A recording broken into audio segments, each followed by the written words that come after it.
Baik, kita lanjutkan faidah yang keberapa ya sekarang ya? Hah? Ibu-ibu? Ke-8. Wah, Masya Allah. Mudah-mudahan keburu nih Bu ya. Ini ada faidahnya sampai berapa ini? 36 faidah. Masya Allah. Sementara kita baru 8 faidah. Kaidah mengatakan apa? Ma la yudraku kullu la yudraku jullu. Sesuatu yang tidak bisa diambil semua, ya jangan ditinggalin semua. Jelas kita bahas semampu kita. Baik. Untuk faidah yang ke-8 ini saya minta dong ada yang baca terjemahannya aja. Ayo, yang mau baca silakan, dapat pahala. Yang mau baca. Faidah yang ke-8. Faidah yang ke-8. Terjemahannya aja Pak. Terjemahannya saja. Terjemahannya aja. Saya tunjuk aja deh. Daripada nggak ada yang mau. Ibu-ibu pada pengen. Pak, silakan Pak. Pak, tolong baca Pak. Ya, Pak, baca. Faidah yang ke-8. Masih ditunjuk, Ustaz. Iya.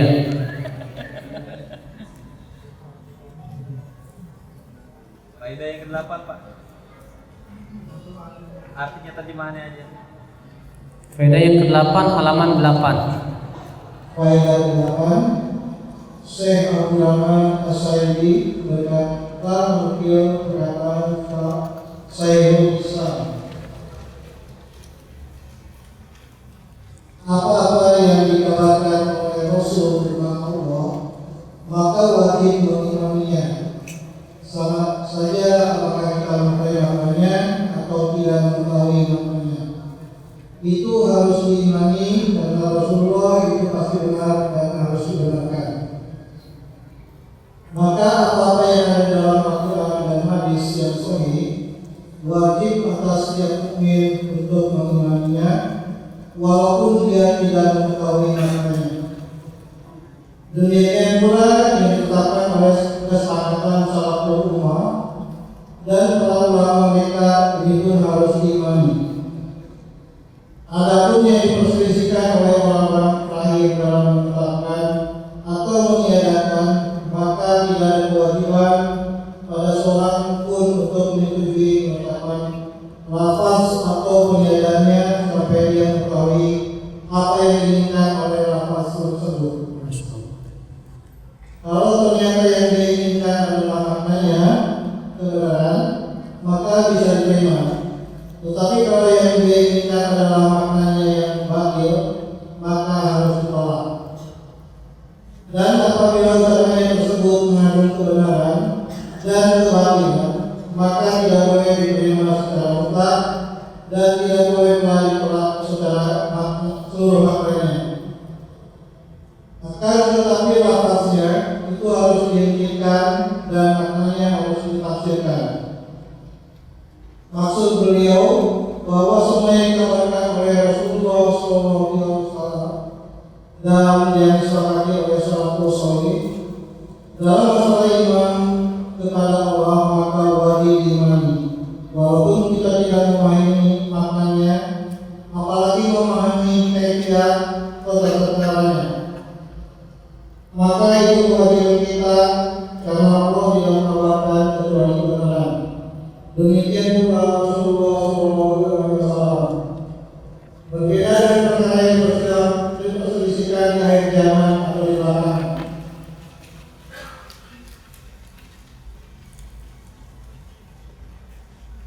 Maka yang diucapkan oleh sebagian orang-orang lain di dalam menetapkan sifat maupun yang lainnya ataupun meniadakannya harus kita lihat dulu.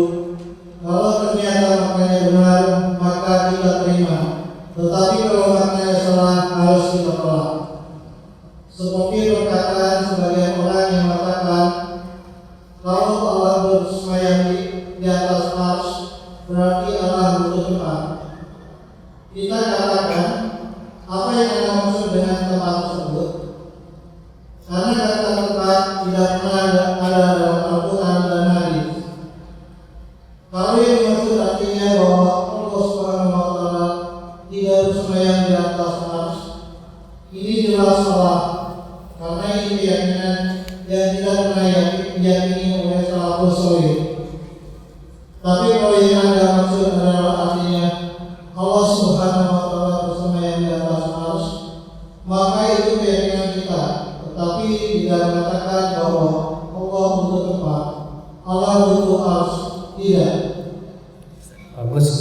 tulisannya Pak.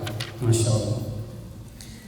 Jadi ya, faedah yang kedua ke-8 ini maksud daripada yang diinginkan oleh beliau apa? Wajib mengimani apa yang ada dalam Al-Quran dan hadis walaupun kita tidak memahami baik makna ataupun tata caranya. Ya, kalau kita tidak paham, misal Allah berfirman, Alif Lam Mim. Apa artinya Alif Lam? Nggak tahu. Para ulama berbeda pendapat juga. Apa maknanya Alif Lam Mim? Kata Ibnu Katsir, pendapat yang paling kuat maknanya hanya yang mengetahui Allah saja. Wajib kita imani. Kaf ha ya ain shad. Tahu nggak Pak? Orang musyrikin saja disuruh bikin merangkai huruf itu nggak bisa. Padahal mereka orang-orang yang fasih bahasa Arabnya. Iya. Alif Lam Ra.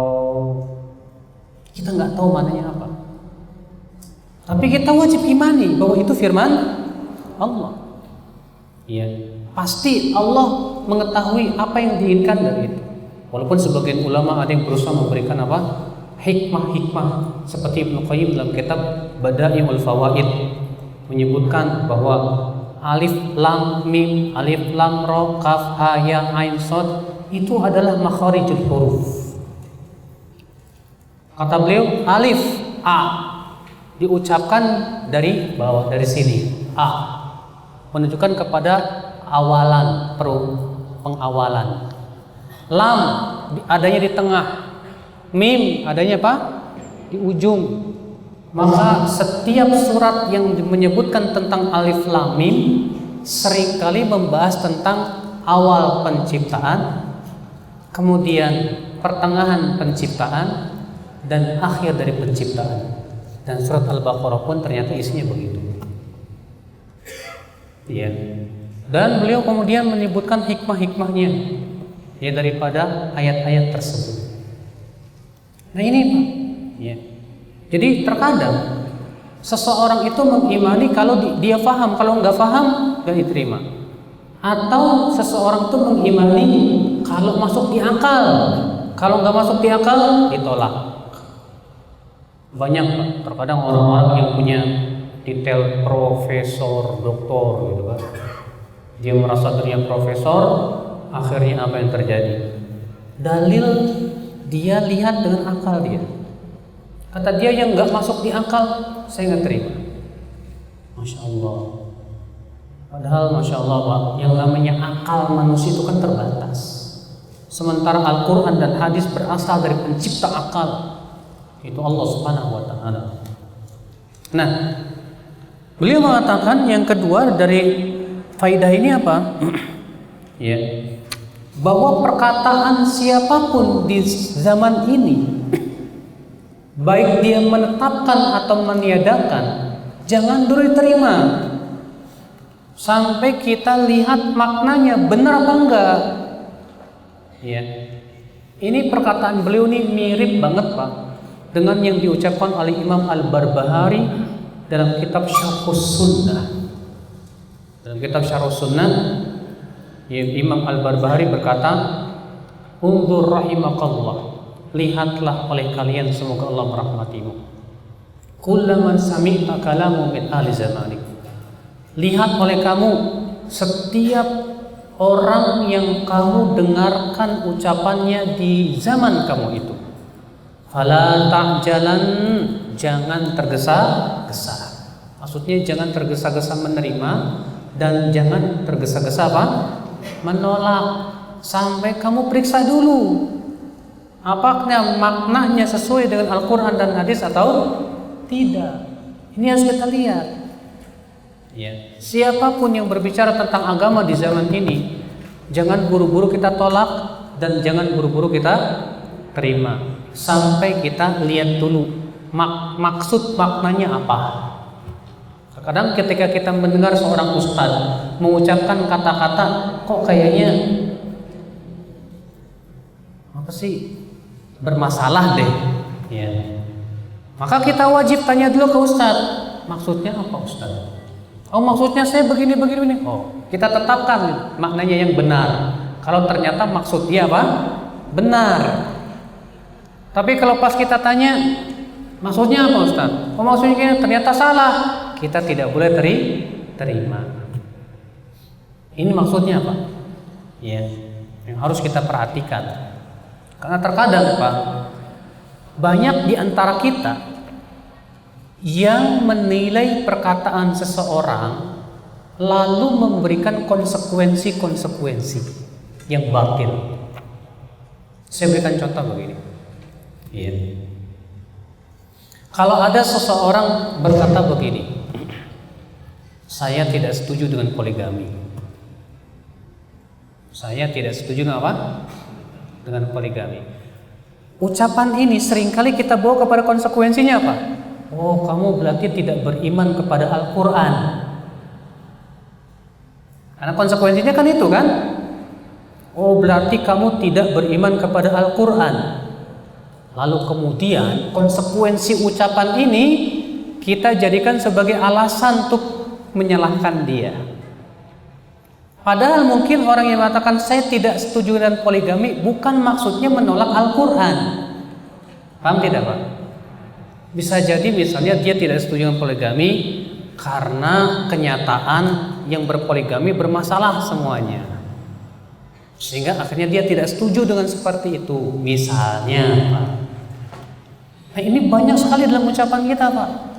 Terkadang kita menisbatkan konsekuensi ucapan dia kepada orang tersebut.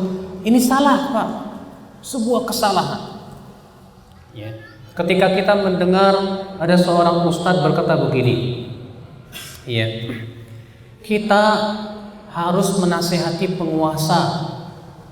Kemudian ada orang nih, wah berarti kita menjilat penguasa dong. Yang nggak ada konsekuensi sebetulnya. Tapi terkadang ucapan ini dikait-kaitkan gitu. Padahal tidak ada konsekuensi. Walaupun terkadang harus berkonsekuensi, tetap tidak boleh dipahami demikian. Makanya akhwat Islam azakumullah wa iyyakum, ucapan siapapun di zaman ini, kalau ada orang yang mengucapkan kata-kata, baik itu menetapkan suatu hukum ataupun yang lainnya, atau meniadakan, wajib diminta dulu keterangannya. Maksud Anda apa? Kalau maksudnya dia hak benar, kita terima. Kalau maksudnya dia salah, kita tolak.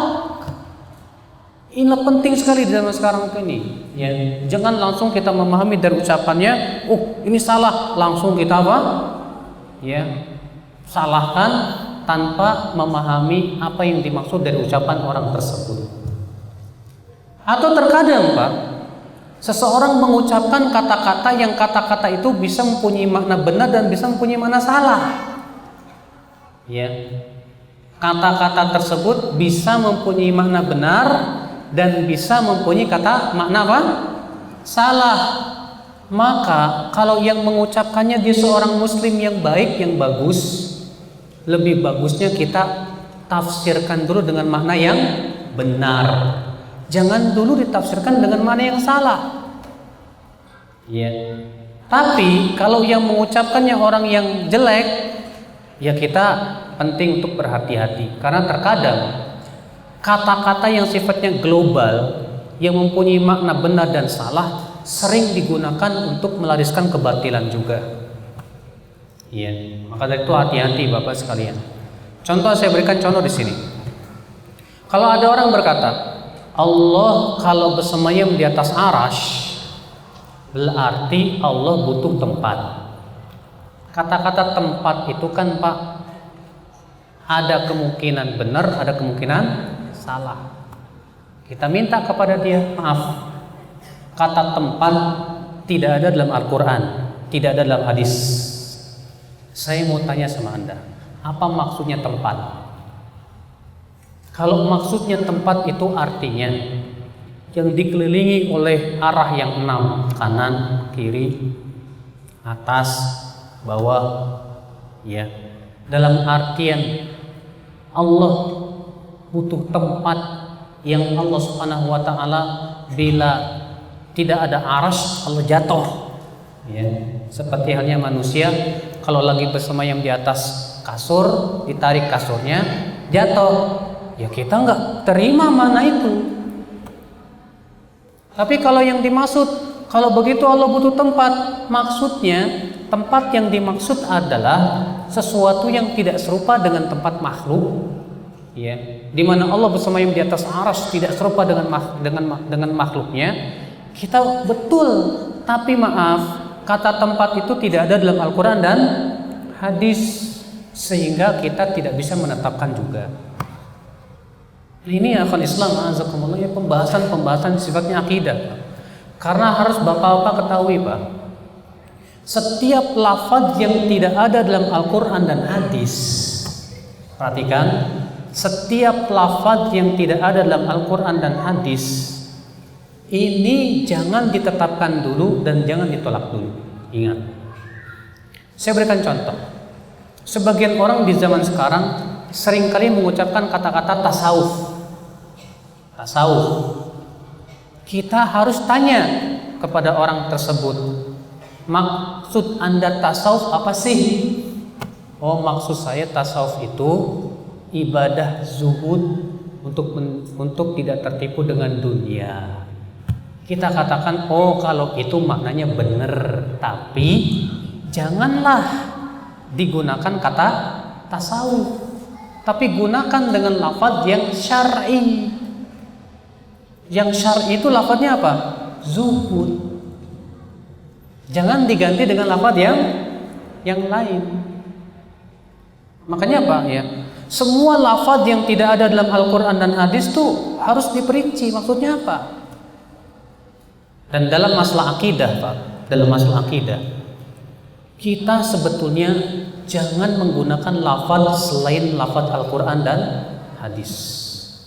Karena lafaz Al-Quran dan hadis itu yang paling baik. Yang paling apa? Contoh, manajemen kalbu itu kan lafaz baru, ya nggak, Pak? Sementara dalam Al-Quran lafaznya apa? Tazkiyatun nufus. Allah berfirman, ya, qad aflaha man zakkaha. Sungguh telah beruntung orang yang zakkaha, mensucikan jiwanya. Berarti lafaz Al-Quran itu apa?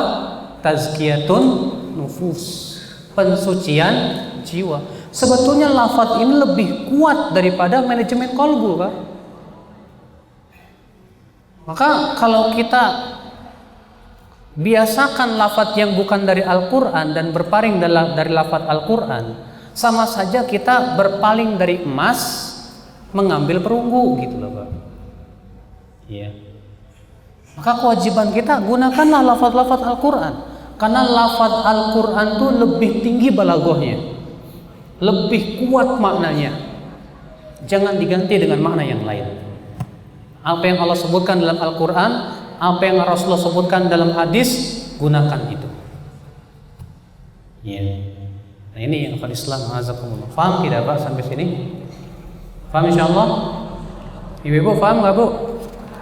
Baik. Sekarang faedah ke-9. Siapa yang baca? Langsung tunjuk aja deh. Silakan Bapak ini nih yang pakai kopiah. Kamera.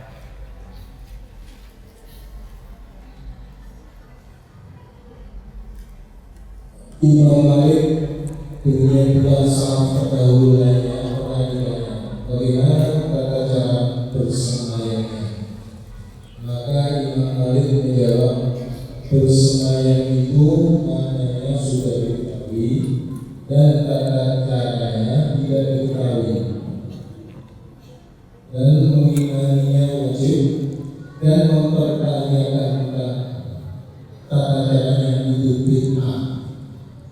Maka demikianlah semua sifat-sifat Allah Subhanahu wa Ta'ala seperti sifat tangan. Ketika kita katakan makna tangan itu sudah jelas, tetapi bagaimana bentuknya hanya Allah yang tahu. Maka ini keyakinan Ahlus Sunnah wal Jamaah bahwa kita wajib mengimani sifat-sifat Allah Subhanahu wa Ta'ala tanpa mempertanyakan dan memikirkan tentang hakikat dan tata caranya. yang tahu hanya Allah Subhanahu wa taala, dan kewajiban kita hanya mengimaninya. Masya Allah. Lihat Pak, pertanyaan yang ditujukan kepada Imam Malik. Ada orang datang kepada Imam Malik dan berkata, "Hai Imam Malik, disebutkan dalam Al-Quran bahwa Allah bersemayam di atas arash. Bagaimana caranya bersemayam? Nongkrong, apa bersila, apa gimana gitu kan?" Apa kata Imam Malik? Bersemayam itu maknanya sudah jelas, sudah diketahui. Tapi caranya tidak diketahui. Dan mengimaninya wajib. Dan bertanya tentang tata caranya bid'ah. Sama kalau ada yang ngomong, "Ustaz, disebutkan dalam Al-Quran Allah punya 2 tangan. Itu tangan Allah ada jarinya enggak ya? Jempol, curug, jari tengah dan yang lainnya." Jangan tanya itu. Imani saja Allah punya tangan. Dan hadis mengatakan Allah punya jari jemari. Iya. Imani saja Allah punya 2 tangan. Dan Rasulullah mengatakan kedua tangan Allah kanan.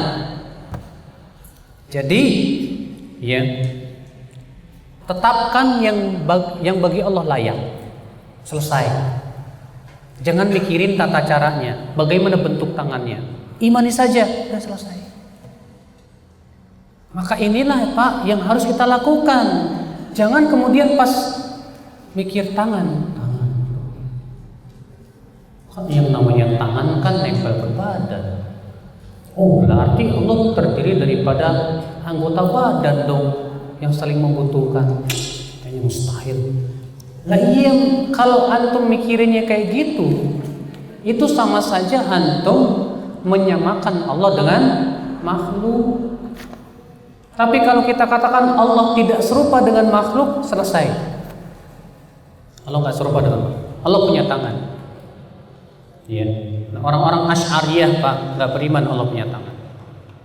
Bahkan kita dituduh, kamu menetapkan Allah punya tangan, kita dituduh musyabbihah. Katanya kita menyerupakan Allah dengan makhluknya, padahal tidak ada konsekuensi.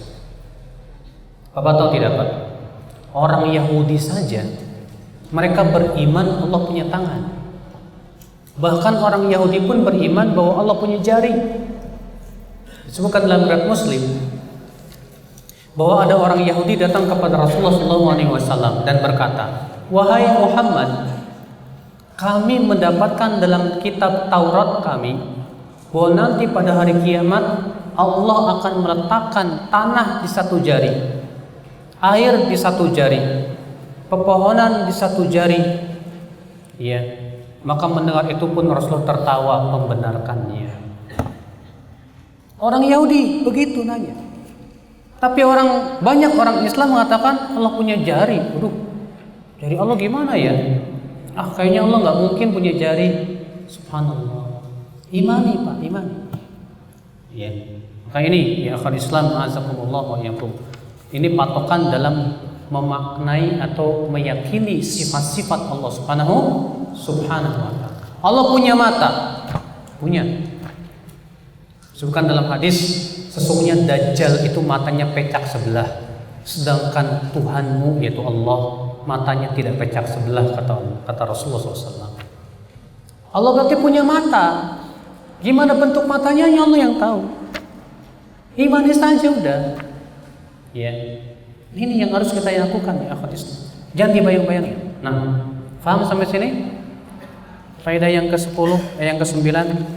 Sekarang masuk faedah yang ke-10. Ayo, siapa yang baca? Tunjuk aja Bapak nih. Masya Allah.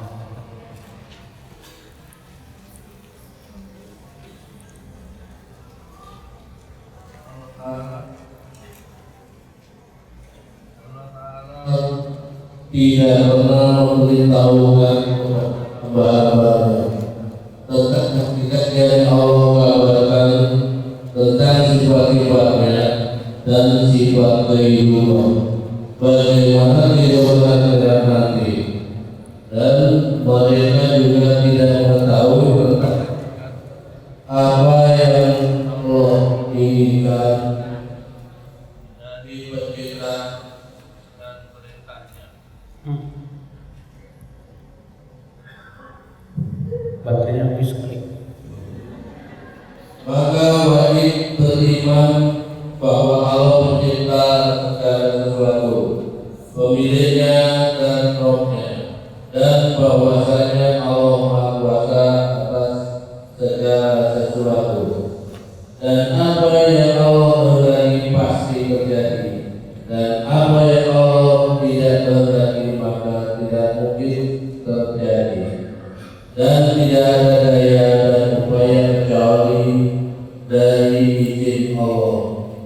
mana Allah telah mengetahui apa yang akan terjadi.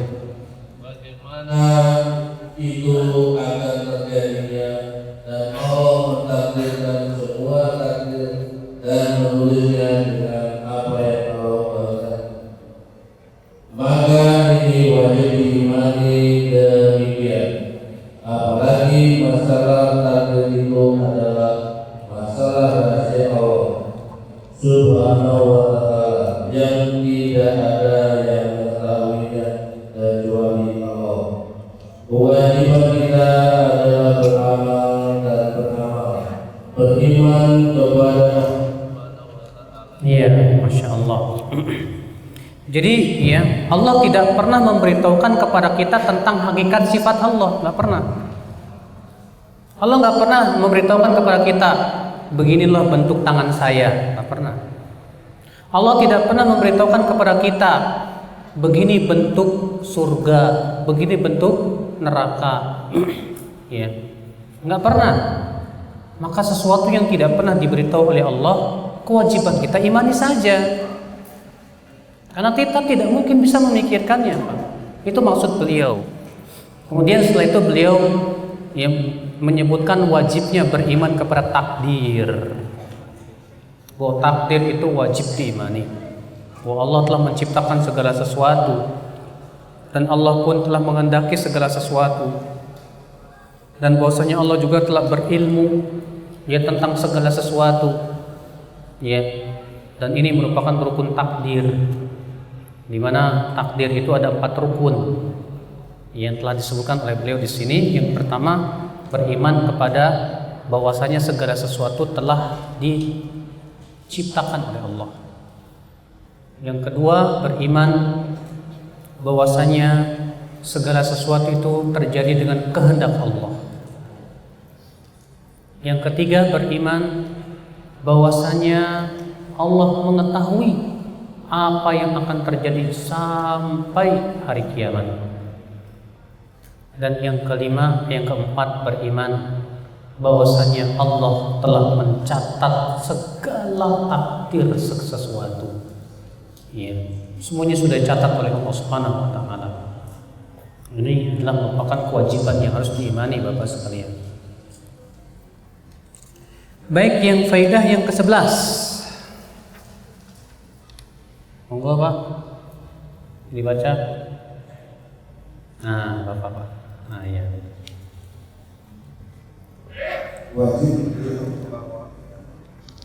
wajib beriman bahwa Allah hanya memerintahkan untuk beribadah kepada Allah sebagaimana Allah menciptakan jin dan manusia hanya untuk beribadah kepada Allah. Oleh karena itu, Allah mengutus para rasulnya dan Allah juga menurunkan kitab-kitabnya, dan ibadah itu mengandung kesempurnaan dan ketundukan cinta kepada Allah, dan demikian juga mengandung kesempurnaan ketaatan kepada Allah Subhanahu wa ta'ala. Di sini beliau mengatakan bahwa tujuan penciptaan semua makhluk adalah tiada lain adalah untuk beribadah kepada Allah Subhanahu wa ta'ala, di mana ibadah itu harus mengandung kamalul, yaitu kesempurnaan di dalam ketundukan, kepatuhan, kehinaan di hadapan Allah Subhanahu wa ta'ala, dan juga mengandung cinta yang sempurna kepada Allah Subhanahu wa ta'ala. Karena ketundukan tanpa cinta tidak disebut ibadah. Cinta tanpa ketundukan pun juga tidak disebut ibadah. Maka ibadah harus mencakup 2 perkara, ketundukan dan penghinaan diri di hadapan Allah serta cinta, dan mengharuskan juga kesempurnaan ketaatan kepada Allah Subhanahu wa ta'ala. Iya. Di faidah yang ke-11 ini, Pak, Ibu dengerin ya, yang ngobrol dulu, sabar. Beliau menjelaskan tentang hakikat ibadah. Jadi ibadah itu harus mencakup perkara-perkara ini. Yang pertama apa? Kesempurnaan, ketundukan dan penghinaan diri kepada Allah. Harus. Itu adzul wal khudu'. Yang kedua, kesempurnaan cinta kepada Allah. Tidak disebut ibadah kecuali apabila mencakup dua perkara ini. Ada orang yang menghinakan diri kepada Allah dan tunduk tapi tidak cinta. Ini tidak disebut ibadah. Ada orang yang cinta tapi tidak menghinakan dan tidak tunduk kepada. Ini pun juga bukan ibadah. Ibadah itu disebut ibadah apabila terkumpul padanya apa? Ketundukan dan rasa cinta ditambah dengan ketaatan. Ya. Nah, ini baru ibadah, Pak. Makanya ya Islam azakumullah wa yakum. Para ulama mengatakan suatu ibadah itu harus ada padanya 3 perkara. Yang pertama cinta, yang kedua takut, yang ketiga berharap. Yang pertama apa? Cinta. Yang kedua apa? Takut. Yang ketiga apa? Berharap. Maka kata para ulama, siapa yang beribadah kepada Allah dengan cinta saja, maka dia khawatir akan jatuh kepada zindik. Dan siapa yang beribadah kepada Allah dengan takut saja, khawatirnya dia jatuh kepada pemikiran khawarij. Dan siapa yang beribadah kepada Allah dengan berharap saja, khawatirnya dia jatuh kepada pemikiran murji'ah. Ya. Saya ingin jelaskan sedikit. Orang yang beribadah kepada Allah dengan cinta saja, tapi tidak takut, tidak berharap. Ini biasanya apa? Orang seperti ini kayak orang sufi. Dia mengatakan begini, ya Allah, aku tidak ingin masuk neraka jika engkau tidak ridho kepadaku. Ya. Orang sufi berkata begini, aku tidak ingin masuk surga jika engkau tidak ridho kepadaku. Lebih baik aku masuk neraka asal engkau ridho kepadaku. Ini kan ucapan aneh. Masa sih Allah ridho kepada hambanya terus dimasukkan ke neraka?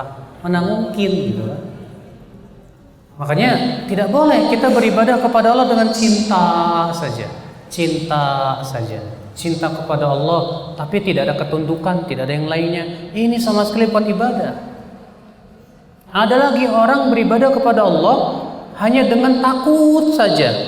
Biasanya akan mengakibatkan apa? Berputus asa dari rahmat Allah. Akibatnya apa? Mudah mengkafirkan, mudah memvonis. Yang kayak gini biasanya akibat terlalu besar takutnya. Dan orang yang beribadah dengan berharap saja, khawatirnya apa Pak? Akibatnya kayak orang murji'ah. Ya, dia tertipu dengan banyaknya amal, adalah nggak apa-apa kali maksiat. Akibatnya dia menganggap remeh maksiat. Akibatnya lama-lama menganggap maksiat itu tidak memberikan pengaruh terhadap iman kita.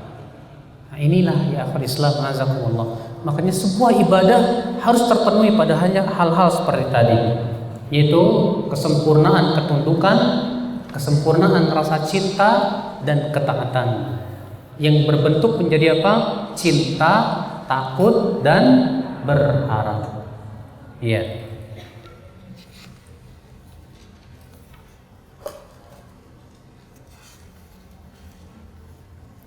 Baiklah Bapak sekalian, semoga yang saya sampaikan pada pertemuan kali ini bermanfaat. Ternyata kita hanya sampai ke kaidah yang ke-11. Iya. Dan insyaallah kita setelah zuhur kembali lagi untuk acara tanya jawab. Jadi tanya jawabnya nanti setelah zuhur. Jadi bapak-bapak tolong sediakan pertanyaan, tapi tolong mohon pertanyaannya jangan kemana-mana ya. Banyak fokuskan kepada pembahasan yang kita bahas. Tapi kalau bapak-bapak ada yang mau tanya tentang Ramadan, nggak masalah, saya akan layani karena kebetulan memang mau Ramadan. Ya. Mungkin setelah zuhur nanti kita akan sedikit membahas tentang Ramadan, sedikit aja, sekitar setengah jam. Setelah itu kita buka tanya jawab. Nah, Sekarang kita persiapan untuk sholat duhur. Silakan Bapak dan Ibu untuk mempersiapkan diri untuk sholat duhur. Alhamdulillah wassalatu wassalamu ala Rasulillah nabiyina Muhammadin wa alihi wa sahbihi wa man walah. Asyhadu an la ilaha illallah wahdahu la syarikalah wa asyhadu anna Muhammadan abduhu wa rasuluhu wa ba'd. Ustaz, mohon penjelasan. Apakah keimanan kami batal karena memiliki pemahaman Allah ada di mana-mana? Jawabnya, orang yang jatuh kepada perbuatan yang sifatnya itu kufur ataupun ya maksiat ataupun yang lainnya, terkadang ia jatuh kepada perbuatan itu bukan karena kesengajaan, tapi karena yang pertama bisa jadi karena ketidaktahuan, atau yang kedua adanya syubhat. Adanya apa? Syubhat pemikiran. Maka yang seperti ini tidak bisa kita vonis. Ya. Kata Syekhul Islam, siapapun yang jatuh kepada perbuatan, walaupun itu perbuatan kafir sekalipun, maka tidak boleh kita kafirkan kecuali setelah ditegakkan hujah dan dihilangkan padanya apa? Syubhatnya. Makanya ya para ulama tidak mengkafirkan kaum Asy'ariyah, tidak. Padahal mereka tidak beriman bahwa Allah bersemayam di atas arasy. Makanya perkataan Abu Hanifah yang mengatakan, siapa yang mengatakan saya tidak tahu Allah ada di langit atau di bumi, maka ini orang telah kafir, kata Abu Hanifah. Maksudnya ya, ucapan ini dibawa kepada yang seperti apa dulu. Ya, perkataan Abu Hanifah ini nggak boleh kita langsung mutlakan. Sebuah contoh misalnya begini. Barang siapa yang tidak berhukum dengan hukum Allah, maka dia kafir, dalam ayat begitu kan. Tapi apakah setiap pemimpin yang tidak berhukum dengan hukum Allah itu kafir? Belum tentu. Harus kita lihat keadaannya. Makanya Rasulullah SAW tidak mengkafirkan Najasyi, padahal Najasyi tidak berhukum dengan hukum Allah di saat dia menjadi pemimpin. Makanya kata-kata firman Allah, siapa yang tidak berhukum dan hukum Allah maka dia kafir. Kata para ulama, ini menghukumi perbuatan. Artinya bahwa perbuatannya itu perbuatan yang kufur, tapi tidak mengharuskan orang yang jatuh kepadanya dicap kafir, belum tentu. Nah, demikian pula hal seperti ini ya akal Islam, azakumullah ya kumana. Masalah kafir mengkafirkan itu bukan masalah yang mudah. Cuma masalahnya kita belum sampai aja ini poinnya. Ada poinnya sebetulnya di poin yang ke berapa ya? Yang berhubungan dengan masalah yang saya sedang bahas tadi itu. Faedah yang ke-32 kalau nggak salah.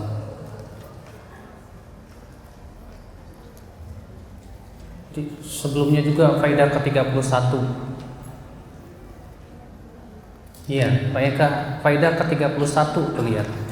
Antum baca aja di situ. Iya, di faedah yang ke-31 ada pembahasan hal seperti ini. Karena pembahasan masalah kafir mengkafirkan pembahasannya beda lagi, Pak. Iya. Allahu a'lam. Mohon disebutkan dalil jika Allah memiliki rububiyah, uluhiyah, asma was sifat. Apa itu rububiyah? Kita harus pahami dulu apa itu rububiyah. Rububiyah itu artinya bahwa Allah mempunyai sifat Rabb, yang mempunyai mana apa? Pencipta, pengatur alam semesta, yang menghidupkan, yang mematikan, yang memberikan rezeki. Ini masuk dalam makna rububiyah. Maka dalilnya banyak dalam Al-Quran. Ayat-ayat yang menyebutkan bagaimana Allah menciptakan langit dan bumi. ayat-ayat yang menyebutkan tentang Allah memberikan rezeki, ayat-ayat yang menyebutkan bahwasannya ya semuanya dengan kehendak Allah Subhanahu wa taala, itu masuk dalam rububiyah. Adapun uluhiyah artinya yang berhak disembah, dan bahwasanya Allah satu-satunya zat yang berhak disembah.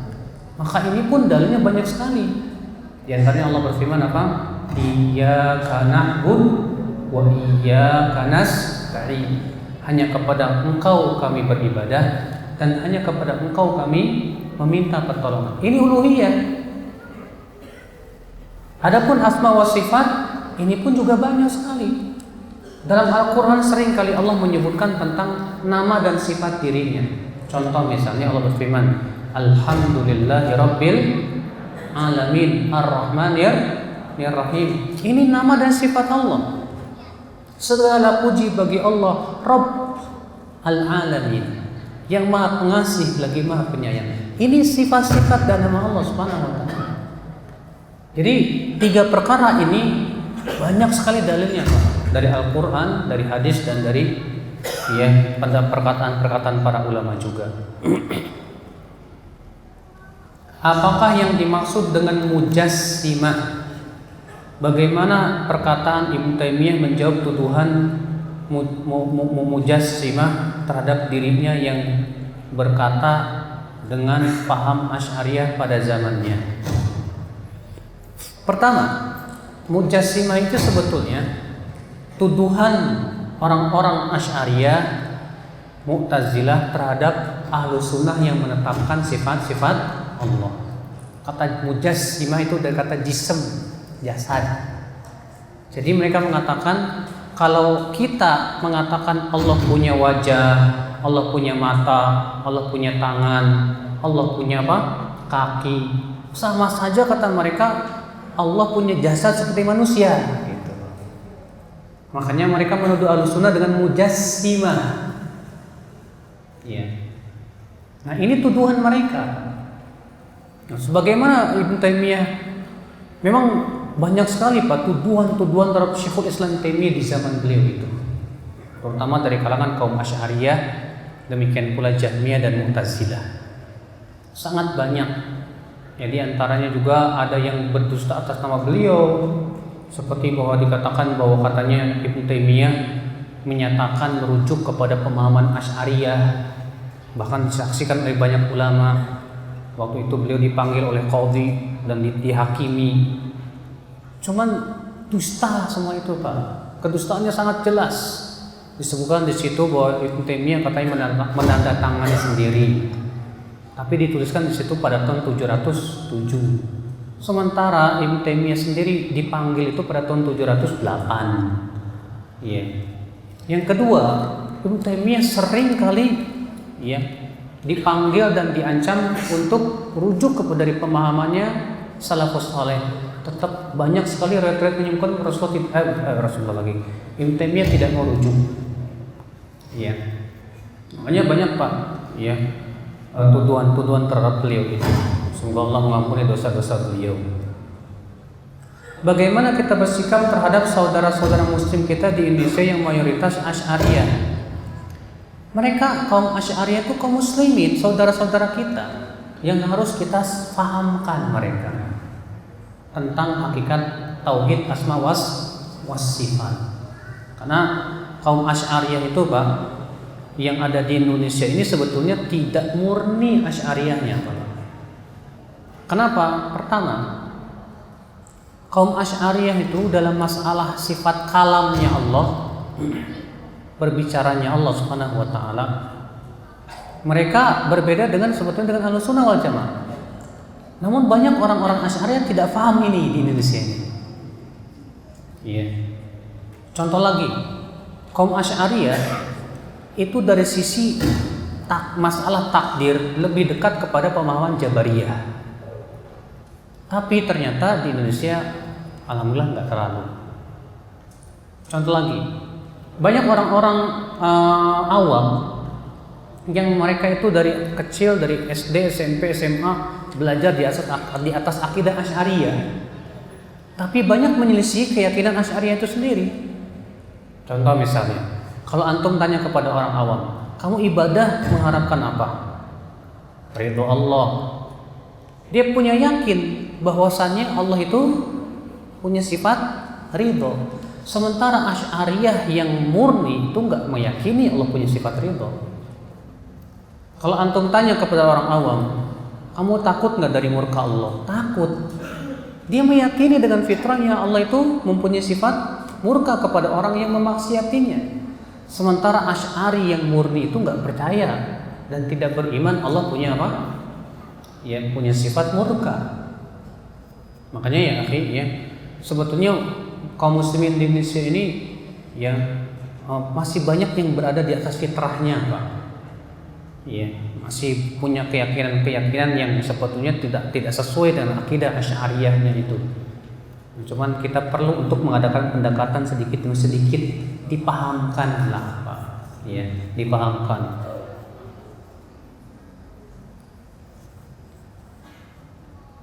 Perlu tidak sih Ustadz kita tahu satu persatu tentang sifat Allah?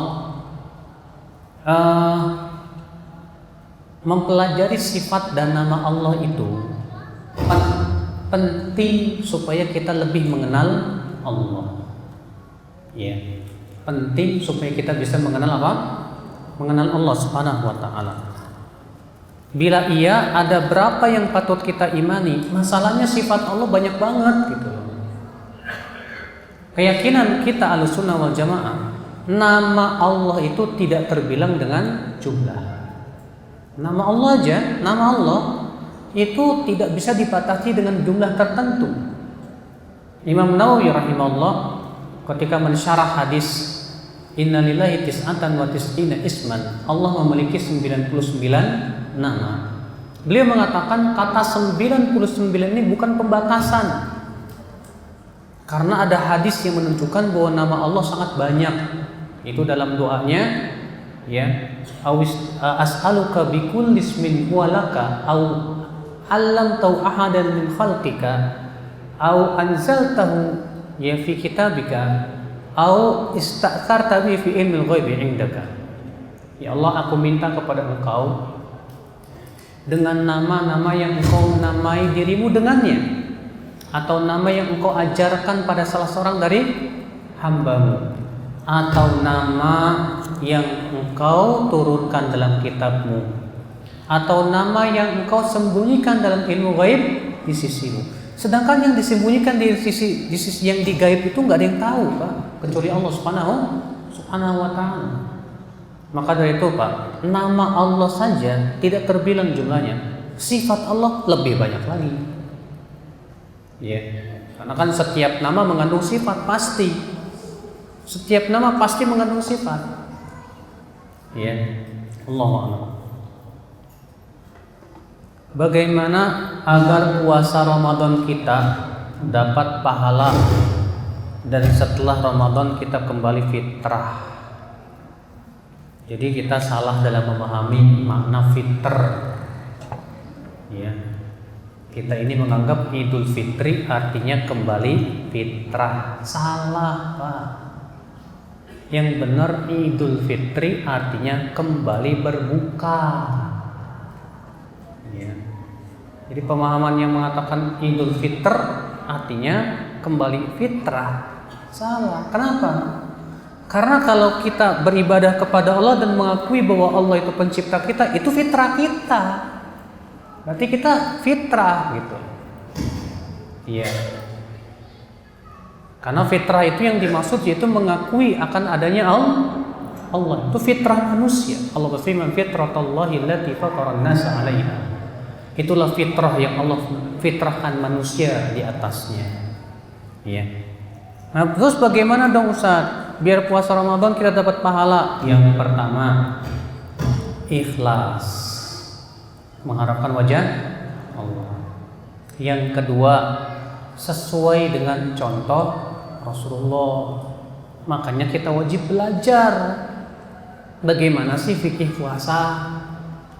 Kita wajib belajar dan mempelajari bagaimana puasa Rasulullah SAW. Nih ya.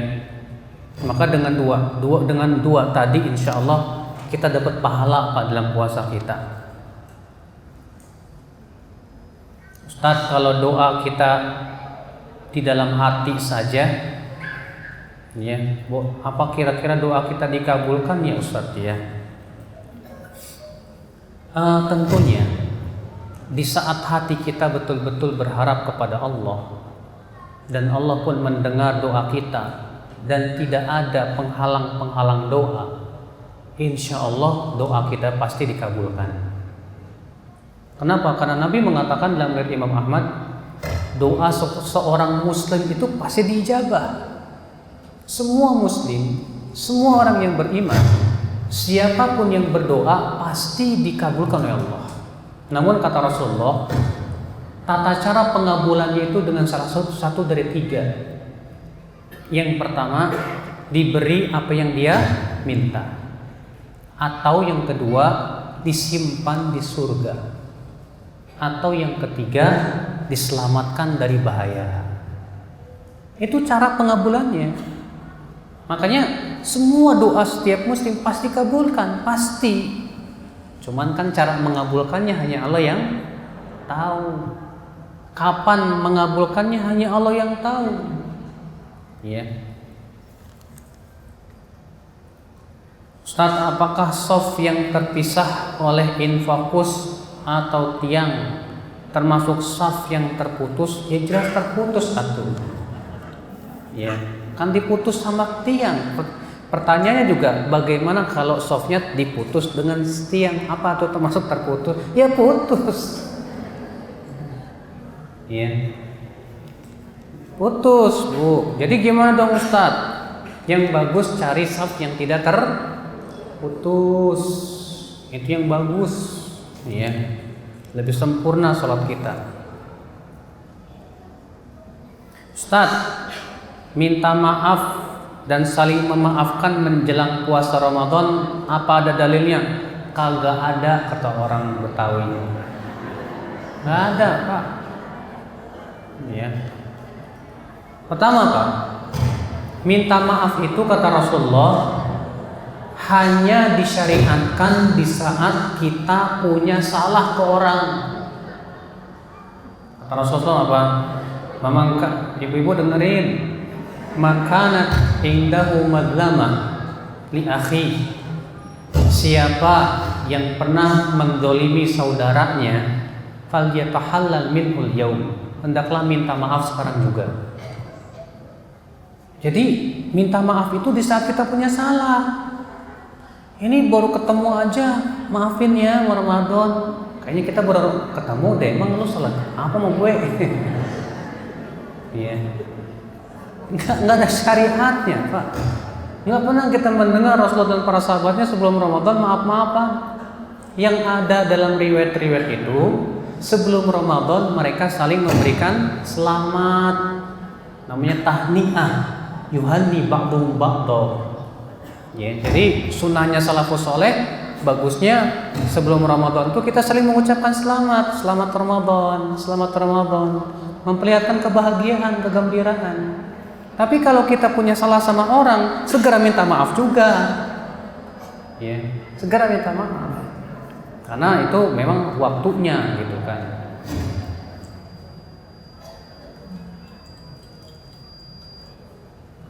Ustaz, beribadah itu kalau tidak salah harus ikhlas dan sesuai dengan tuntunan Rasul. Tidak disebutkan bahwa ibadah itu harus tunduk, cinta, dan taat. Tuh. Pak, orang yang ibadah tapi kok tidak cinta, gimana coba? Kamu sholat, iya. Tapi saya nggak cinta sama Allah, Ustaz. Waduh, ada orang sholat tapi dia bilangnya saya nggak cinta sama Allah. Kira-kira ibadahnya terima nggak, Pak? Enggak lah. Kamu sholat nggak tunduk sama Allah, saya sebutnya terpaksa, Ustaz. Oh jadi kamu sholat terpaksa? Iya, habis dipaksa sama ibu. Kalau enggak saya nggak mau, malas.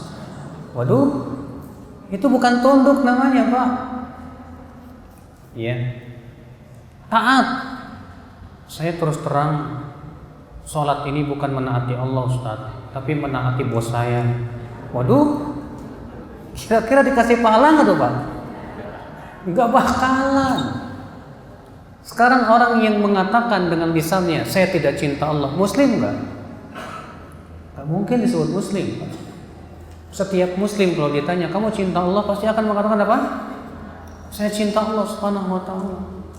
Nah itu ya.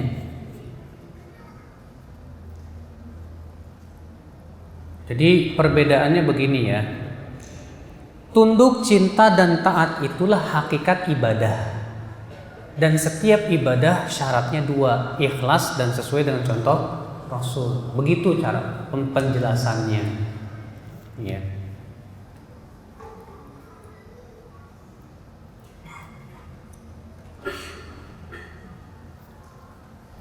Sifat ria manusia itu yang menilai Allah atau manusia, Ustaz.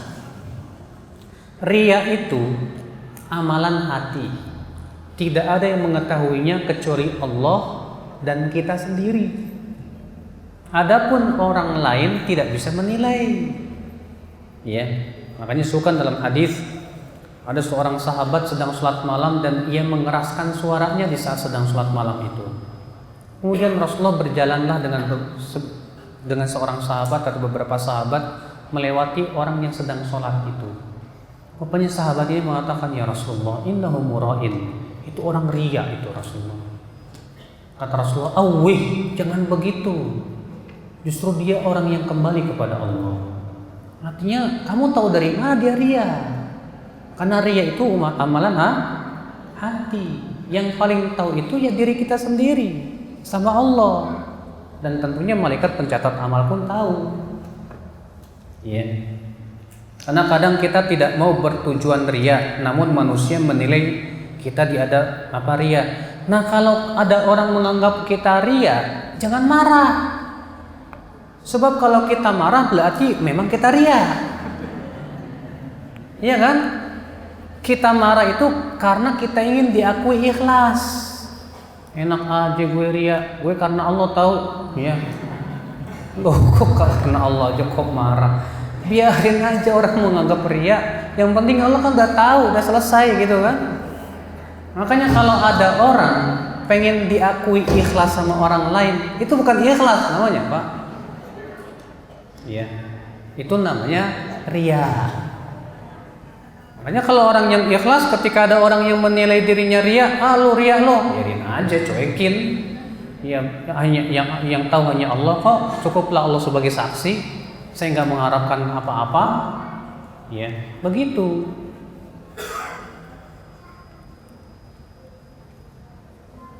Misalnya saya ikut komunitas tilawah, tahajud, sedekah. Yang sekarang ini banyak sekali komunitas tersebut di dunia ini, Ustadz. Begini Bu, memang sih ya, masalah ria apa tidaknya itu dihukumi dengan tidak boleh dengan yang kita lihat. Cuma pertama, salafus soleh terdahulu itu kebiasaannya menyembunyikan amal. Salafus soleh terdahulu kebiasaannya apa? Menyembunyikan amal, bukan apa? Melaporkan amal. Kalau kita senangnya ngelaporin amal ke orang. Laporan, Pak, saya udah baca Quran hari ini 1 juz. Laporan selesai. Mana ada salafus saleh seperti itu, Pak? Ya. Dahulu itu salafus saleh mereka baca Quran ya baca Quran. Bahkan Sufyan bin Sufyan Ats-Tsauri, ya, ketika beliau setelah sholat tahajud di waktu subuh beliau gini, biar didengar sama tetangganya kalau dia dikira dia baru bangun. Kalau kita mah enggak, status di Facebook, alhamdulillah bisa sholat tahajud. Ya. Nah, ini yang enggak bagus, Pak. Kalau masalah katakan kalau ada orang kamu ria, saya mah enggak ria kok. Betul, tapi amalan itu bisa menjerumuskan kepada ria. Itu tersembunyi loh, Mas. Sangat halus. Terkadang orangnya tidak merasakan. Makanya hati-hati sekali. Ya.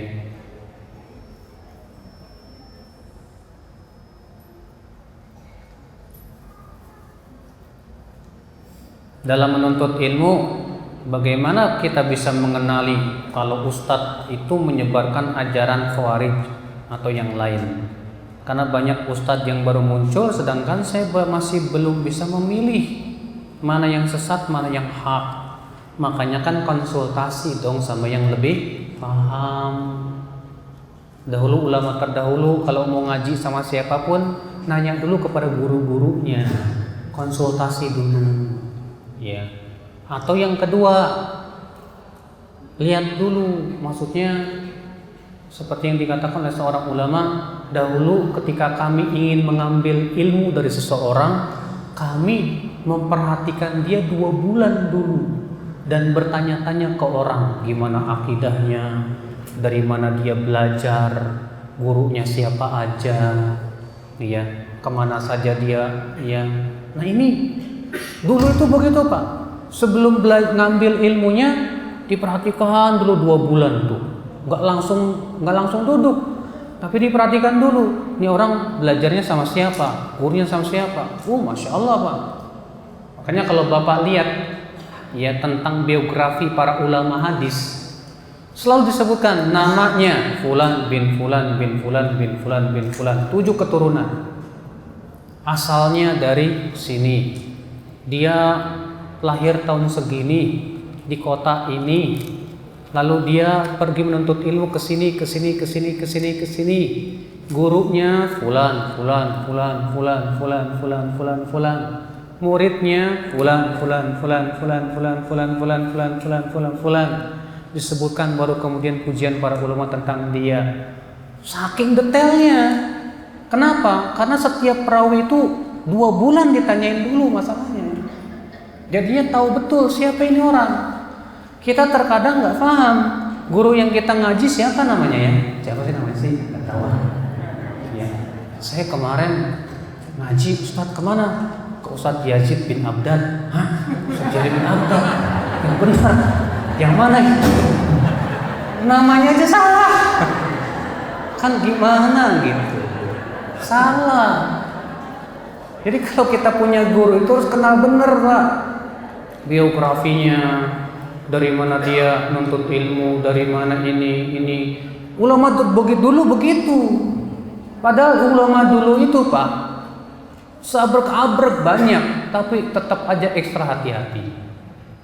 Jangan sampai mereka salah dalam mengambil ilmu. Penting itu Pak, penting sekali. Bagaimana bila ada seorang pendakwah yang menjelaskan perkara-perkara gaib dengan logika karena penanya non-muslim atau ateis? Padahal yang pernah saya ketahui, hal gaib hanya boleh dijelaskan dengan dalil. Hal ini saya dapati dari internet penceramahnya. Masalahnya, kalau kita berdakwah kepada orang yang tidak percaya kepada dalil, susah Pak. Misalnya yang kita hadapi non-muslim, dia nggak percaya Al-Quran, nggak percaya hadis. Antum bawain dalil, Allah berfirman, Rasulullah bersabda. Dia bilang siapa itu? Susah. Audiennya salah, antum salah. Kalau yang antum hadapi muslim yang beriman kepada Al-Quran dan hadis, nggak apa-apa. Itu justru harus begitu. Qala Allah, qala Rasulullah, qala Allah, qala Rasulullah. Tapi ini audiennya non-muslim, ateis lagi. Duh, gimana coba? Berarti kita harus mendakwahkan dengan apa? Sesuai yang dia pahami. Ya. Lihat Abu Hanifah ketika berdialog dengan ateis. Dikisahkan oleh Ibnu Katsir dalam tafsirnya. Dia pun berjanji dengan ateis untuk berkumpul dialog di hari yang telah ditentukan. Pas di hari H-nya, Abu Hanifah sengaja terlambat datangnya. Pas terlambat datang, datang dia, sementara orang ateis itu sudah menunggu. Apa kata Abu Hanifah? Maaf, saya terlambat. Tadi saya di jalan melihat sesuatu yang aneh. Apa itu? Ada papan-papan jalan sendiri, terus dia membentuk perahu sendiri, terus dia naikin barang sendiri, kemudian nurunin barang sendiri. Kata orang ateis, kamu gila kali. Loh, kenapa gila? Mana mungkin perahu membuat dirinya sendiri? Kata Abu Hanifah, lalu langit dan bumi yang begitu besar mana mungkin jadi sendiri? Ateisnya bingung, gak bisa jawab. Baru digituin udah kalah kan gitu. Lihat Abu Hanifah berdialog dengan apa? Nih, akal. Karena mereka nggak beriman kepada Al-Quran dan hadis masalahnya. Ya. Al-Qadhi Ibnu Aqil pernah diutus oleh khalifah untuk datang ke kerajaan Romawi dalam rangka ya menyambut undangan Raja Romawi pada waktu itu. Karena Raja Romawi minta dikirimkan salah seorang ahli agama ke mereka untuk berdebat dengan siapa? Para pendeta. Baru masuk ke istana ketemu Pak Pendeta, apa kata para qadhi? Bagaimana kabar kalian? Gimana kabar istri dan anak-anak kalian? Apa kata mereka? Apa kamu tahu bahwa para pendeta disucikan dari istri dan anak? Kata qadhi, subhanallah, pendeta kalian disucikan dari istri dan anak, sementara Tuhan kalian tidak disucikan dari istri dan anak. Baru ketemu langsung gak bisa jawab. Ya. Nah kayak ginian nih gak masalah Pak. Hujah-hujah seperti ini bisa diterima oleh mereka kan gitu. Kalau antum dialog sama non muslim pakai Al-Quran dan hadis nggak bakalan didengerin. Makanya kan sesuai dengan audiennya. Kita siapa dengan siapa kita berbicara. Ya. Begitu. Mau tanya? Emang mau nanya?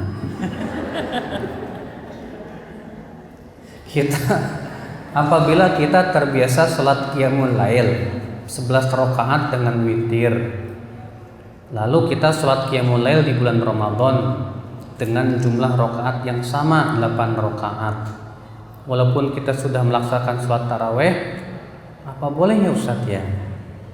Memang kan terjadi perselisihan para ulama. Boleh enggak kita sholat lebih dari 11 rakaat? Ya. Aisyah mengatakan adalah Rasulullah SAW tidak pernah lebih dari 11 rakaat baik di Ramadan maupun di luar bulan Ramadan. Ini yang jadi permasalahan perkataan Aisyah ini. Aisyah mengatakan Rasulullah nggak pernah lebih. Apakah perkataan Aisyah itu memberikan batasan atau tidak? Jumhur ulama dan madhab imam yang 4 mengatakan itu bukan batasan. Kenapa? Karena yang menjadi patokan adalah sabda Nabi, sholat malam itu dua. Sedangkan perbuatan tidak bisa membatasi ucapan. Ya.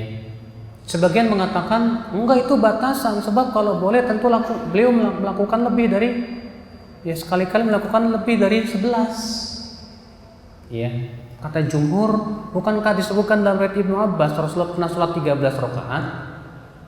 Disebutkan dalam riwayat Bukhari dan Muslim. Ibnu Abbas menceritakan tentang sholat malam Rasulullah, ya faraqa'a rak'atain. Kemudian beliau buat witir 1 rakaat, berarti 13 rakaat. Terus juga banyak riwayat-riwayat dari tabi'in yang mereka sholat tanpa ada pengingkaran. Dari para sahabat juga yang sholat lebih dari 11 tanpa ada pengingkaran, kata mereka. Yang jelas wallahu alam ini ikhtilaf para ulama. Saya lebih condong kepada pendapat yang mengatakan boleh, tapi yang lebih utama 11. Kenapa? Karena yang Rasulullah pilih untuk dirinya adalah 11. Jadi kalau kita cukupkan dengan yang 11, ya kita itu lebih utama. Ya, lebih utama. Sekarang kalau misalnya saya udah sholat taraweh nih 11 rakaat Ustaz, ya, malamnya saya tahajud lagi boleh nggak? Boleh, silakan. Tapi kalau antum mencukupkan diri dengan sholat tarawehnya bersama imam, itu sebetulnya sudah cukup. Karena Nabi bersabda, innahu man qama ma'al imam hatta yansharif kutiba lahu qiyamul lailah. Sesungguhnya orang yang sholat taraweh bersama imam sampai selesai, maka dituliskan untuknya sholat semalam suntuk. Ya. Ustadz, boleh tidak saya bayar zakat emas dengan rupiah agar memudahkan penerima zakat? Kalau memang itu untuk sifatnya maslahat demikian yang lebih besar boleh. Walaupun pada asalnya sebetulnya jangan gitu. Karena yang namanya zakat emas ya harus dikeluarkan berupa emas. Zakat perak harus dikeluarkan berupa apa? Perak. Zakat binatang yang harus dikeluarkan berupa apa? Binatang.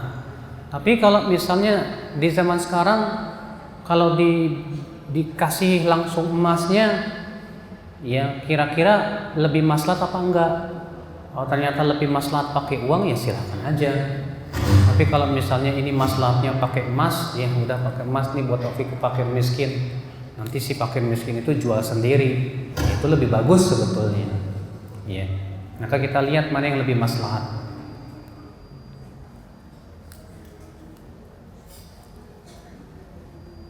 Tanya Ustadz, apakah ada keutamaan sholat tarawih berjamaah bila imamnya masih tidak sesuai dengan sunnah? Pak, kalau tidak sesuai sunnah maksudnya sholatnya itu tidak dipenuhi syaratnya, tidak dipenuhi rukunnya, alias cepet banget nggak tumaknina, mendingan jangan sholat di situ. Karena tumakninah itu rukun sholat.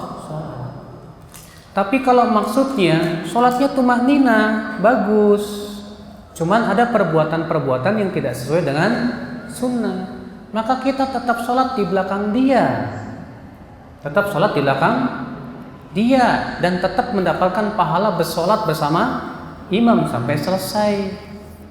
Iya, nggak masalah. Adapun kesalahan dia sendiri yang berdosa tentunya.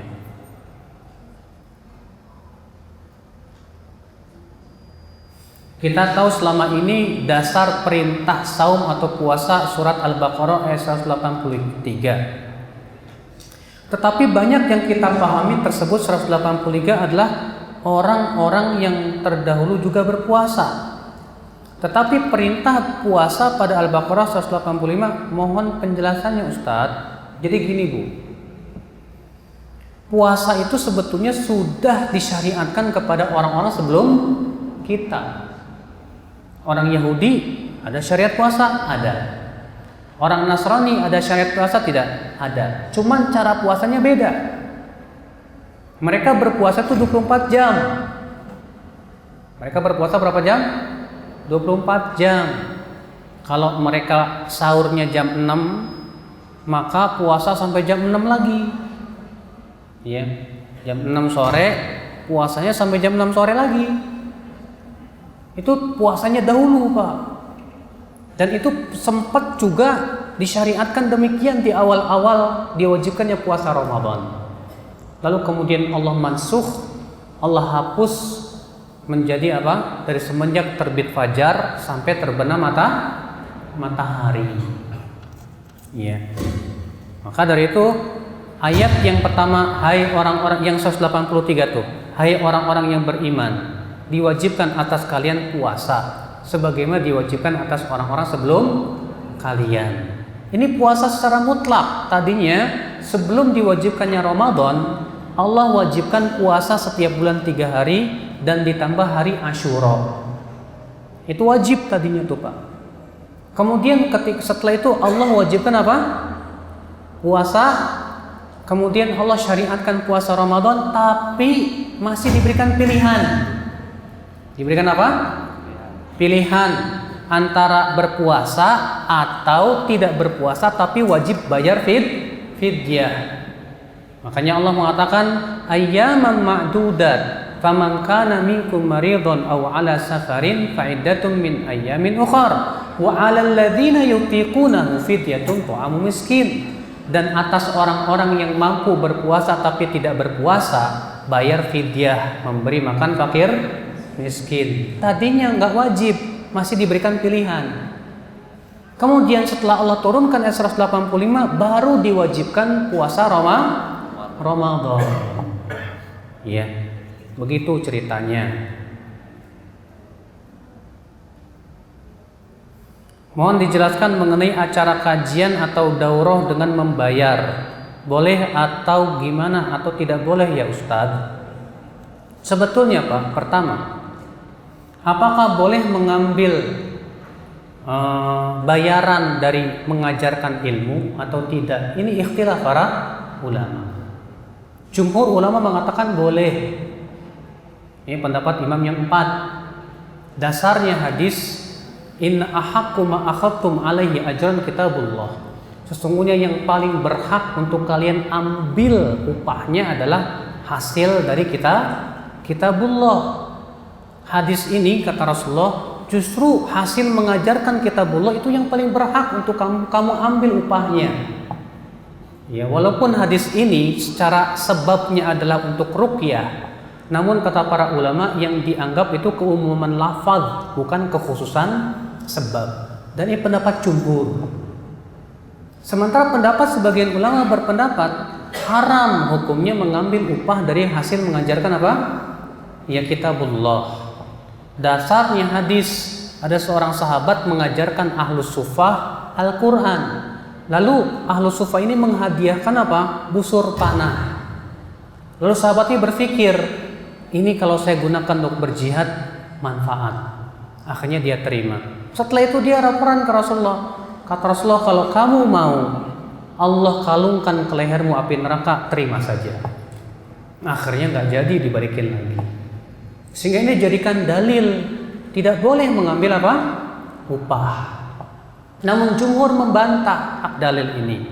Yang pertama, bahwa yang dimaksud hadis ini adalah karena yang diajarkan orang miskin, ahlus sufah. Ahlus sufah kan orang miskin banget Pak, nggak punya apa-apa. Maka yang seperti ini tidak diperkenankan. Memang sudah kewajiban sahabat itu untuk mengajarkan ahlus sufah, apalagi mereka miskin. Jangan sampai mereka mengambil dari orang-orang yang dia sendiri butuh kepada apa? Bantuan. Maka yang seperti ini yang diharamkan, kata ya jumhur ulama. Saya lebih berpihak kepada pendapat jumhur dalam hal ini. Walaupun demikian Pak, ya seperti acara daurah yang seperti ini, ya sudah kita sebutkan tadi, tujuan diambilnya uang itu untuk memudahkan apa? Makan, kemudian apa lagi? Buku, itu aja. Tempat juga Ustaz. Ya tempat juga nih kan harus bayar nih tempat nih Pak. Tempat kajian nih bayar nih Pak. Ya, karena masalahnya untuk cari yang gratis itu yang susah Pak. Ya, kecuali kalau antum ada yang dermawan, udah nggak usah bayar, biar saya yang menjamin semuanya. Masya Allah, itu yang kita ngarepnya gitu Pak. Cuma kalau nggak ada yang kayak gitu gimana lagi? Ya kita terpaksa ya dimintai bayarannya sekian-sekian karena untuk keperluan ini, keperluan itu. Toh itu semua untuk kalian semua kan gitu. Ya, makan untuk kalian juga, dari kalian dan untuk kalian. Iya kan? Ya udah. Daripada antum suruh cari makan sendiri di luar. Maaf, karena kalian nggak bayar apa-apa, silahkan cari makan di luar sendiri.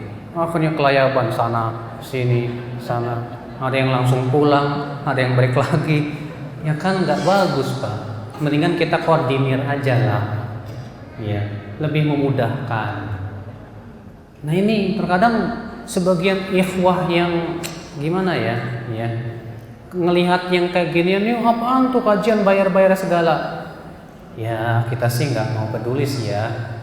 Ya kalaupun mereka ngajak debat, sebetulnya kita berani aja berdebat. Ya, tapi kan debat nggak ada manfaatnya Pak. Yang penting hanya cukuplah Allah yang Maha tahu bahwa tujuan kita tiada lain adalah untuk apa? Taklim, mengajarkan ilmu dan memberikan kemudahan. Ya, Allahu a'lam. Ustaz, puasa Ramadan dilakukan berulang-ulang setiap tahun. Apakah ini ada hubungannya dengan keadaan buku amal tahun kita yang diangkat ke langit setiap bulan malam nisfu Sya'ban? Ya. Artinya Allah memberikan kesempatan kepada kita untuk memperbaiki buku catatan amal tersebut untuk menjadi orang yang lebih bertakwa. Begini Pak, pertama nggak ada dalilnya bahwa buku catatan itu diangkat ke langit di malam nisfu Sya'ban. Yang ada hadisnya, di bulan Sya'ban amalan hamba akan ditampakkan kepada Allah. Sama, jadi amalan ditampakkan kepada Allah itu setiap minggu dan setiap tahun. Setiap minggu yaitu setiap hari Senin dan Kamis. Rasulullah mengatakan di setiap hari Senin dan Kamis amalan hamba ditampakkan kepada Allah. Kemudian di setiap tahunnya di bulan Sya'ban. Sebagian orang ada yang mengira, oh itu artinya tutup amal, tutup buku. Emangnya perusahaan tutup buku? Ya.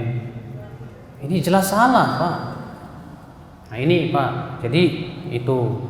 Yang kedua, Allah syariatkan puasa Ramadan. Itu tiada lain untuk kepentingan diri kita supaya kita menjadi orang yang bertakwa kepada Allah Subhanahu wa taala. Ya, itu saja. Sama dengan syariat salat 5 waktu, zakat, haji dan yang lainnya. Ada tambahan mungkin di luar itu. Ustaz, bagaimana saya menasihati teman saya yang sudah kecanduan ajakan guru sekumpul? Maksudnya apa ya guru sekumpul? Ajaran. Ajaran itu ajaran. Ajaran? Di Banjarmasin? Adanya? Oh. Karena walaupun saya memberikan hadis-hadis tetap saja dia mengelak. Bahkan saya memberikan ayat Al-Quran tapi dia tetap saja teguh dengan keyakinannya. Katanya jangan ajaran saya yang sesat. Gimana ini Ustadz ya? Saya dan dia bersahabat tapi kami terpisah dan persahabatan kami renggang karena masalah guru sekumpul ini.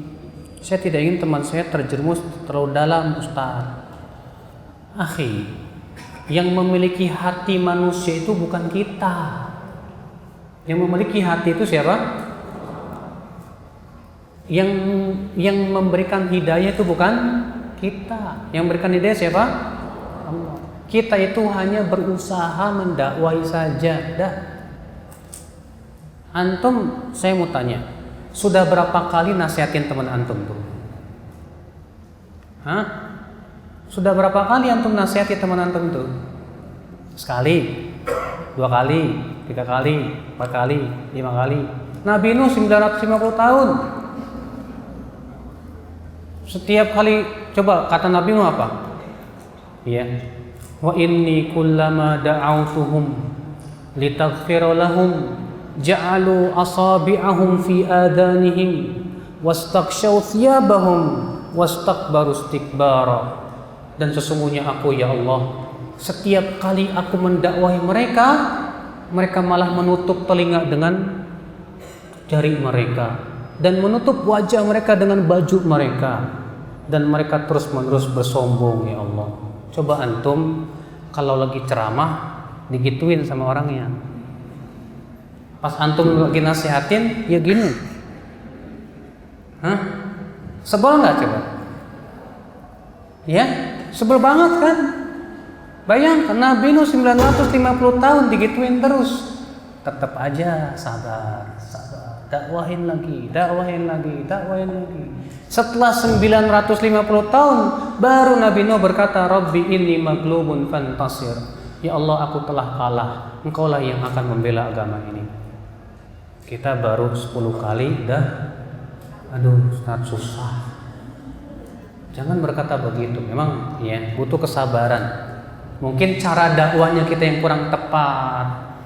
Coba kita cari yang lebih bagus dan lebih baik lagi. Ya, Allahu a'lam. Alhamdulillah.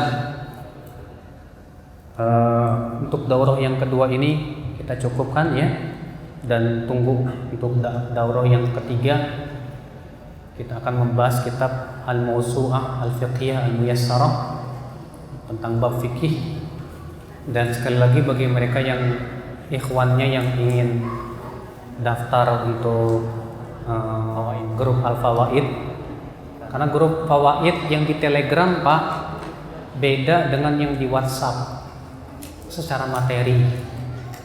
Kalau yang di WhatsApp itu lebih terarah karena kajiannya buku. Kalau yang di Telegram hanya sebatas faidah-faidah saja. Iya. Kalau ini bisa 2 arah. Jadi kalau WhatsApp itu 2 arah, bisa tanya jawab juga. Ya, cuma masalahnya grupnya laki-laki belum ada karena kita tidak ada admin. Yang bersedia jadi admin cuman akhwat saja, ibu-ibu semua. Iya, begitu. Ibu-ibunya cerdas-cerdas. Baik, dari saya kira cukup ya. Semoga yang saya sampaikan bermanfaat dan semoga kita bisa mengamalkan.